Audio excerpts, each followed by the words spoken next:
Assalamualaikum warahmatullahi wabarakatuh. Perkenalkan, saya Denny Ridwan Waryun, mahasiswa PJJ Manajemen Universitas Cyber Asia. Pada kesempatan yang baik ini, izinkan saya untuk menjelaskan terkait pengaruh Return on Asset atau ROA, Return on Equity atau ROE, dan Debt to Equity Ratio atau DER terhadap harga saham. Studi pada PT Indonesia Kendaraan Terminal Tbk atau yang memiliki kode saham IPCC periode 2021 sampai dengan 2025. Pembahasan proposal kali ini akan dibagi menjadi 6, yaitu dimulai dari latar belakang, kemudian rumusan masalah dan tujuan, yang ketiga adalah landasan teori, yang keempat kerangka dan hipotesis, yang kelima metode penelitian, dan keenam teknik analisis data. Mengapa yang dipilih adalah PT Indonesia Kendaraan Terminal Tbk? PT IPCC itu merupakan satu-satunya perusahaan Tbk atau terbuka di Indonesia yang secara khusus menyediakan jasa terminal kendaraan. Ini merupakan bagian dari grup Pelindo. Nah, di sini yang dilakukan adalah mengelola terminal kendaraan utama Pelabuhan Tanjung Priuk dan berekspansi ke pelabuhan strategis lain. Kemudian kinerjanya mencerminkan denyut nadi industri otomotif nasional. Arus bongkar muat naik turun mengikuti produksi dan permintaan kendaraan. Kemudian yang ketiga, itu merupakan emiten yang melantai di bursa. Nilai perusahaan tidak hanya dilihat dari volume operasional, tetapi juga dari performa keuangan yang tercermin pada harga sahamnya.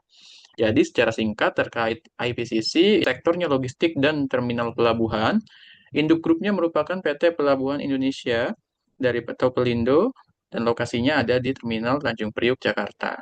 Dan selanjutnya, data historis ROA, ROE, dan DER dan harga saham IPCC 2021 sampai 2025. Nah, kita lihat untuk ROA-nya itu selama 5 tahun terus mengalami kenaikan dan termasuk ROE-nya. ROE-nya juga sejalan dengan ROA, yaitu mengalami kenaikan dan DER-nya itu stabil ya di angka 1 selama 5 tahun terakhir. Nah, itu juga sejalan dengan harga sahamnya yang diambil dari penutupan di akhir tahun ya. Ini di 2021 itu berada di angka 515 per lembar sahamnya, kemudian terus merangkak naik sampai dengan titik tertingginya di 2025, closing akhir tahun adalah di 1.385 per lembar sahamnya. Nah, kemudian ada anomali nih di 2024. Ketika kinerjanya naik, justru harga sahamnya justru turun. Nah, jadi pada 2024, profitabilitas IPCC itu tetap tumbuh sehat dan struktur utang terjaga rendah. Namun harga saham justru terkoreksi. Fenomena ini menjadi salah satu pemicu utama penelitian.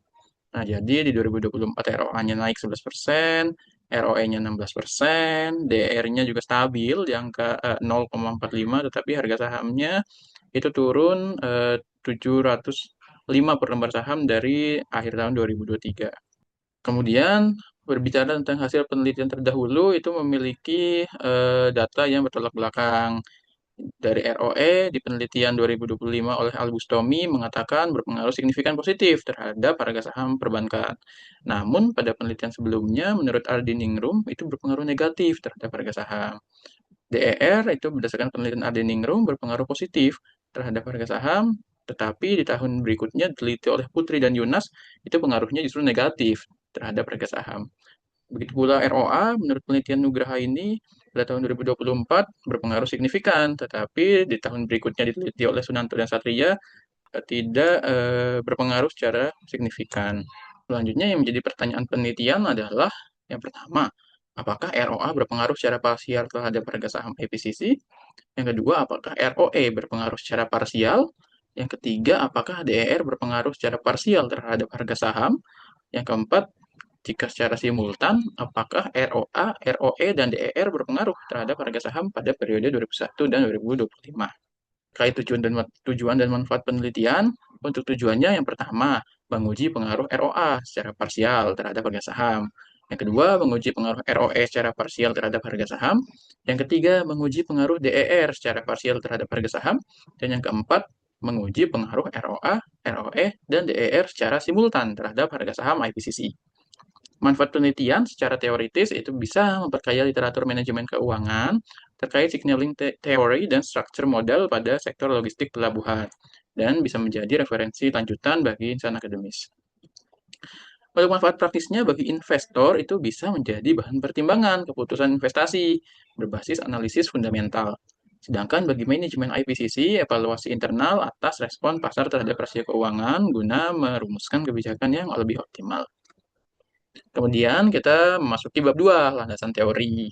Kita akan membahas signaling teori sebagai dasar kerangka berpikir.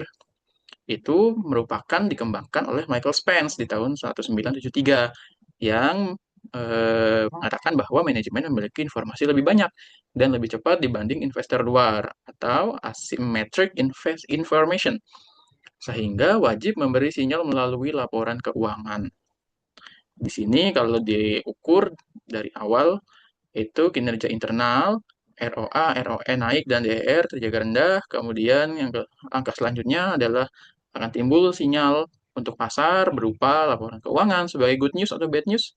Yang ketiga, tentu akan adanya respons investor terkait reposisi keputusan beli atau jual sahamnya. Dan yang keempat, akan tercermin ke harga sahamnya. Akan terbentuk equilibrium harga baru yang harga tersebut merupakan harga keseimbangan baru berdasarkan kondisi yang terjadi pada saat itu. Nah, selanjutnya di bab 2 terkait definisi operasional variabel. Di sini ada 4 variabel penelitian, yaitu di mana X1-nya merupakan ROA, X2-nya merupakan ROE, X3-nya DER, dan variabel Y-nya adalah harga saham.